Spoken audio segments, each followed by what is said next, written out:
pour atteindre des fois des physiques comme ça, il y a des aides médicamenteuses qui sont plus ou moins Voilà, légales. Ah, mais lui, de toute façon, il s'est sacrifié pour le cinéma pour moi. Donc le gras, c'est la vie. On peut le dire, le gras, c'est la vie.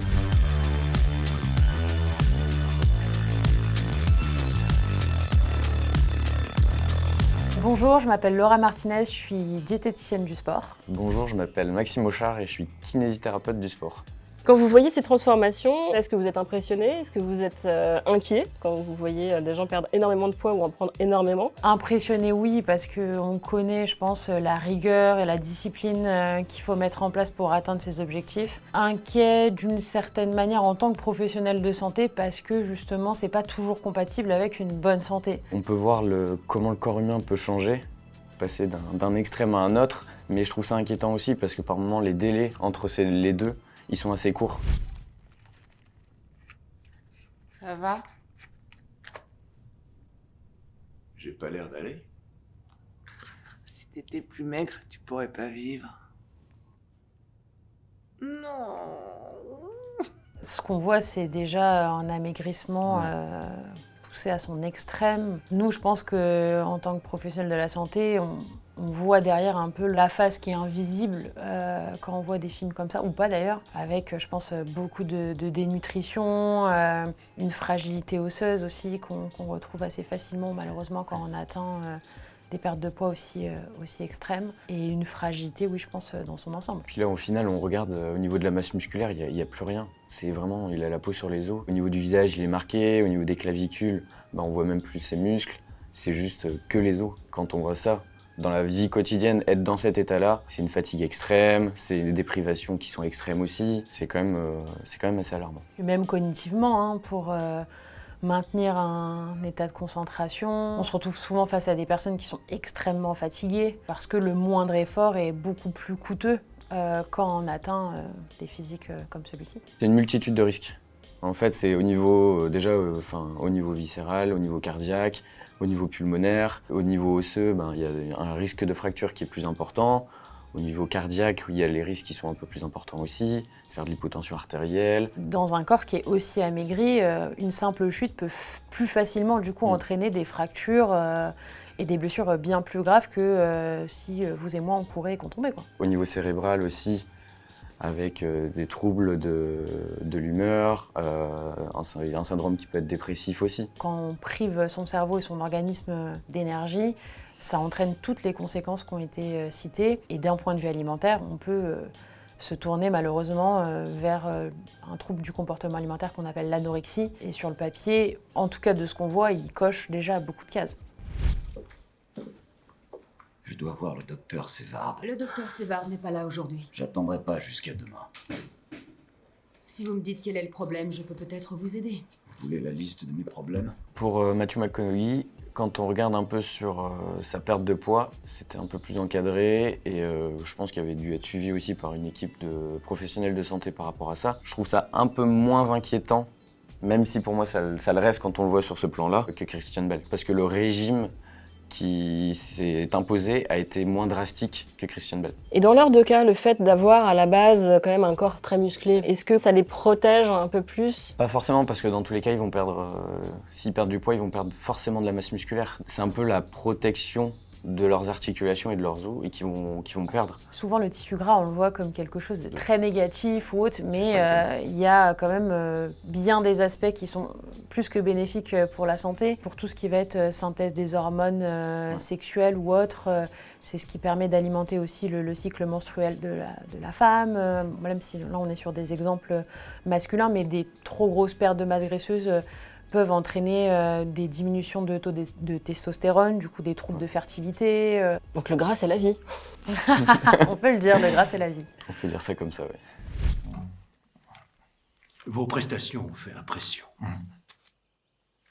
La mise en scène et le subterfuge sont des armes très puissantes, Alfred.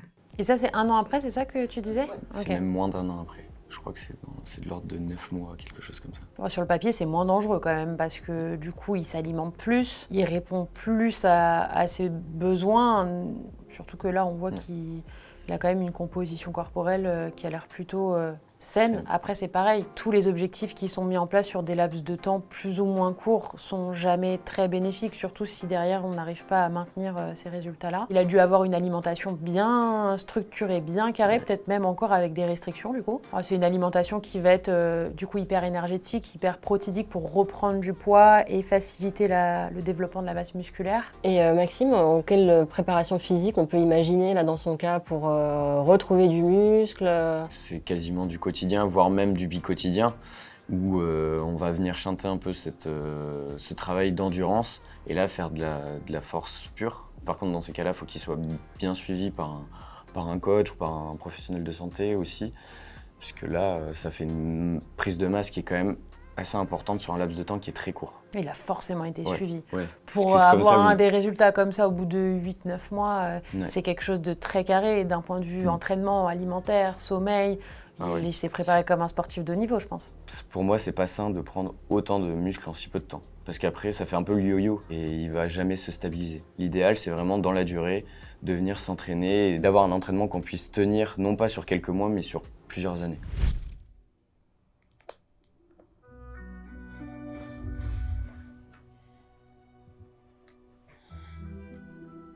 D'une part, il y a cette perte de poids, du coup, mise en place d'un déficit calorique où on apporte moins d'énergie à son organisme. Et en parallèle, il y a une augmentation de l'activité physique qui entraîne des besoins plus importants. On le voit encore une fois, qu'elle a un pourcentage de masse graisseuse qui est bien en deçà de ce qui serait recommandé pour une femme. On s'imagine qu'elle a dû flirter avec nous ce qu'on appelle la triade de la sportive, qui est spécifique que de la femme, parce qu'il y a vraiment, notamment aménorrhée secondaire, donc arrêt des règles. Je ne prends pas beaucoup de risques en disant qu'à mon avis, pendant le tournage, ça a dû se produire. Ça a dû se produire. Elle a fait de manière prolongée des heures et des heures et des heures d'entraînement en étant en déficit calorique. Son corps s'adapte, mais ça peut accentuer le risque de blessure. Elle est plus, Fragile. Fragile, ouais, tout simplement. Ce que je trouve intéressant, entre guillemets, dans cet exemple-là, c'est que ça met en avant une problématique qu'on retrouve dans ces sports esthétiques, dans le mannequinat, où en fait on a des pertes de poids chez des personnes qui sont à la base déjà relativement maigres. Et en fait ça peut entraîner une cascade de réactions parce que derrière, la diminution de la masse graisseuse entraîne des troubles hormonaux qui peuvent faciliter la fragilité osseuse. Dans les cas extrêmes d'anorexie, quand il y a des décès chez les anorexiques, c'est souvent des arrêts cardiaques ou autres parce que le corps est tellement fatigué qu'il ne peut même pas assurer les fonctions du cœur, quoi.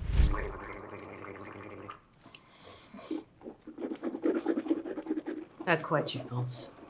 Je trouve ça plus dangereux qu'une prise de masse comme il a pu faire pour Batman Begins. Parce qu'au final, il n'y a pas de prise de muscle associée. Et c'est plus de la masse grasse qui sera stockée en fonction du sexe à différents endroits.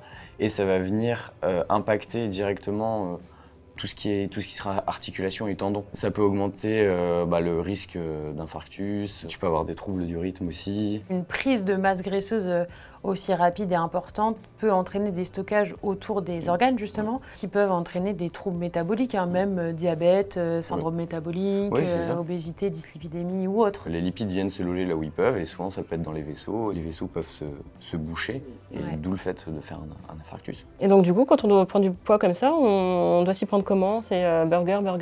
Je pense que oui, en fait, c'est tout le contraire des recommandations de santé. C'est ne pas bouger, donc sédentarité, une alimentation hyper calorique, très, très grasse, très sucrée sans aucun doute. Ça fait un peu du gavage. Ouais, mais c'est ça, quand il y a des prises aussi rapides, c'est ça, on se gave. Ah, mais lui, de toute façon, il s'est sacrifié pour le cinéma pour moi. Avec tous les yo-yo qu'il a fait, faudra voir d'ici il a quelques donné années son ce qui corps, va se passer. même pas son corps à la science, c'est son corps au cinéma. Quoi. Ouais, c'est vraiment. Jamais Robinson ne frôlait d'aussi près la défaite. Là, sur les vidéos qu'on est en train de voir, il est quand même assez athlétique. S'il prend quasiment 30 kilos juste pour ce tournage et que ça s'est passé une fois, je trouve que la prise de risque, elle est assez ponctuelle. Dans le cas de Christian Bale, c'est quand même, c'est dans tout, c'est sur plusieurs années et dans des registres qui sont assez différents. Psychologiquement, c'est quelque chose, quand même, de passer d'un extrême à un autre. C'est pour le corps, faut s'imaginer ce qui se passe. il comprend pas ce qui se passe, quoi. Pour le coup, le corps. Et il n'oublie pas aussi. Ouais, complètement. Et dans les années 80 aussi, il y avait vachement ce culte du régime, alimentation hypocalorique, ou autre, que, à mes yeux, on retrouve un peu moins quand même aujourd'hui. La preuve, avant on parlait des régimes, maintenant on parle plus de rééquilibrage alimentaire, par exemple. Il nous vient de Toledo, dans l'Ohio. Encore une fois, son style est la lutte libre. Et c'est aujourd'hui son premier combat professionnel. Je pense que c'est un cas qui est vachement particulier parce que à la base, c'est quand même un acteur qui a une morphologie qui est impressionnante. Donc il a des facilités, à mes yeux, génétiques qui facilitent la mise en place de ce processus-là. À la base, c'est un acteur qui a déjà une alimentation qui est très calorique. Donc pour augmenter une prise de poids, notamment une prise de masse musculaire, il a dû énormément manger, mais des quantités, je pense qu'on ne peut même pas s'imaginer. Pour atteindre des fois des physiques comme ça, il y a des aides médicamenteuses voilà. qui sont plus ou moins légales, qui sont mises en place, stéroïdes anabolisants, par exemple. Et je pense que c'est quelque chose qui est moins contrôlé dans le cinéma. Dans le sport, on va dire que voilà, les sportifs, ils ont cette pression du dopage parce qu'il y a des contrôles. Je suis pas sûre que dans le cinéma, il y ait des contrôles qui soient aussi poussés que dans le sport. Ce qu'on leur demande, c'est juste d'être musclé et d'être le plus musclé possible. Dans le cas de Dwayne Johnson, au final, avant, c'était un catcheur, donc c'était déjà le culte du corps, d'être musclé, d'avoir les muscles assez proéminents.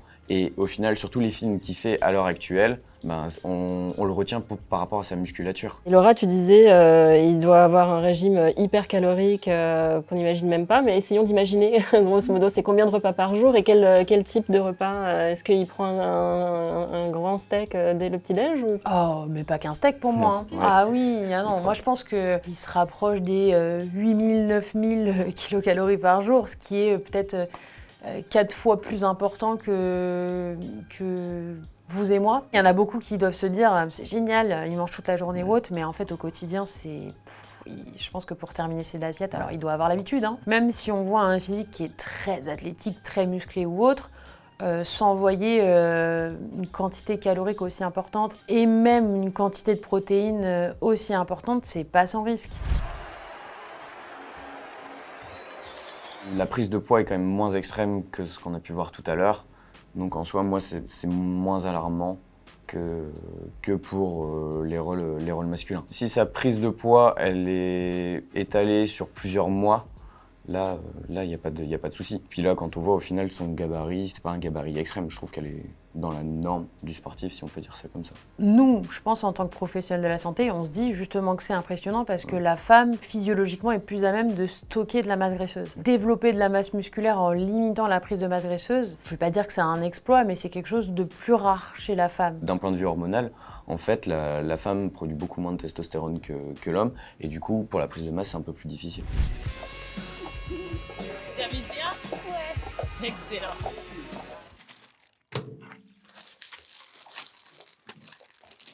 Je pense qu'à la base, elle a quand même un physique qui est peut-être amaigri. Ouais, amaigri voilà. Par rapport à une personne normale. Donc au final, elle revient à un niveau normal pour juste s'arrêter au-dessus de ce seuil. Donc en soi, c'est pas trop dérangeant ni trop dangereux, plutôt que si elle passait d'un poids normal pour aller vraiment en obésité. C'est dur de dire corps normal parce que définir la normalité corporelle, on pourrait en parler pendant 4 heures, je pense. Mais en tout cas, quand elle est habillée comme on le voit comme ça, il n'y a rien de choquant. Peut-être moins choquant que quand elle apparaît très ou un petit peu plus amaigrie. Elle ressemble plus à, on va dire, monsieur, madame, tout le monde. Là, c'est un exemple qui est pour moi complètement différent parce qu'on voit que la prise de poids, elle est déjà pas la même et qu'elle est plus importante. Et que là, on se rapproche potentiellement d'une surcharge pondérale en dehors du côté où elle est enceinte, hein, on est bien d'accord. Et oui, par rapport à l'âge, c'est pas la même chose parce qu'il y a des changements, il y a des changements hormonaux. Et aussi, à cet âge-là, c'est quand même un peu plus à risque car à partir de 30 ans, et ça va s'accentuer avec l'âge, on a une perte de masse musculaire si on ne vient pas la solliciter. Donc en soi, elle va prendre du poids, mais elle aura un peu moins de muscles à 27 ans, donc le risque de blessure, le risque de fracture ou autre va être majoré. Moins on a de masse musculaire, moins on dépense de l'énergie au repos, donc moins on dépense de calories. Et du coup, si on ne change pas son alimentation, on peut plus facilement prendre du poids. Donc on se rapproche de la ménopause qui entraîne une baisse des œstrogènes. baisse des œstrogènes qui du coup facilite les troubles ostéo-articulaires, en tout cas la fragilité osseuse, et la prise de masse graisseuse. Alors voilà, toutes les ménopauses sont différentes et elles sont vécues différemment par les femmes, mais oui, on peut dire que ces changements hormonaux ne sont pas anodins chez une femme, bien au contraire.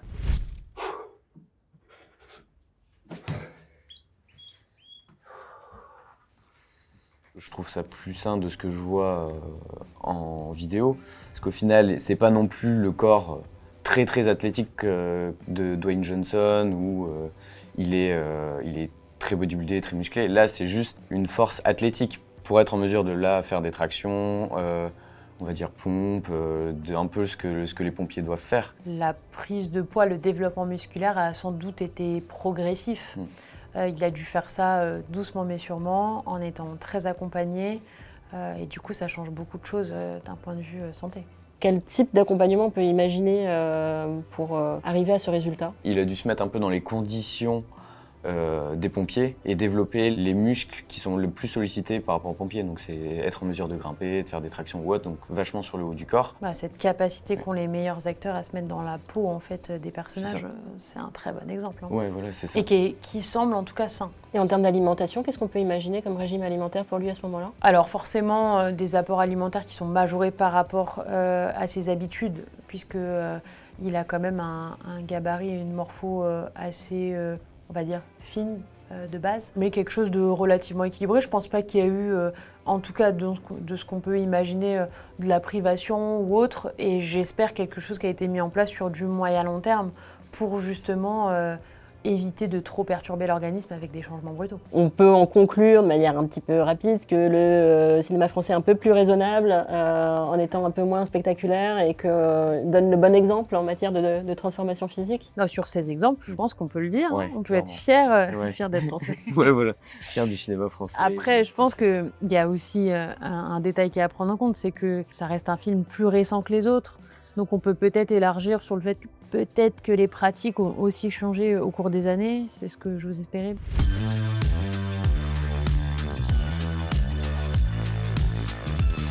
Les transformations où il y a vraiment cet effet de yo-yo, avec une perte de poids qui peut être très importante dans un délai très court, associée juste après à une prise de masse qui est vraiment importante dans un laps de temps qui est tout aussi court. Ce qui me semble plus problématique, c'est les prises ou les pertes de poids qui vont être extrêmes et sur un laps de temps assez court où il n'y a en fait pas trop d'adaptation corporelle et du coup de l'organisme qui peut entraîner plus facilement des conséquences. Il y en a un qui sort du lot quand même. Christian Bale, c'est pas mal. Parce que lui, il a fait la totale. Il a perdu du poids pour atteindre une maigreur extrême. Après, une prise de masse qui est quand même très importante, même si c'est des prises de masse musculaire. Et après, une prise de masse grasse qui est tout aussi importante. Il a vraiment donné son corps au cinéma. Ah ouais, clairement, là, c'est... Ne reproduisez pas ça chez vous. L'exemple de Pierre Ninet est, je pense, peut-être le meilleur exemple qu'on a vu parce qu'il en a parlé. Il a été aussi accompagné par plusieurs professionnels de la santé pour atteindre cet objectif. Faites-vous accompagner et laissez-vous le temps aussi d'atteindre vos objectifs. C'est pas une course contre la montre quand il s'agit du physique et de la santé. Tout ne s'est pas fait en un jour et il faut se laisser le temps et il faut être patient.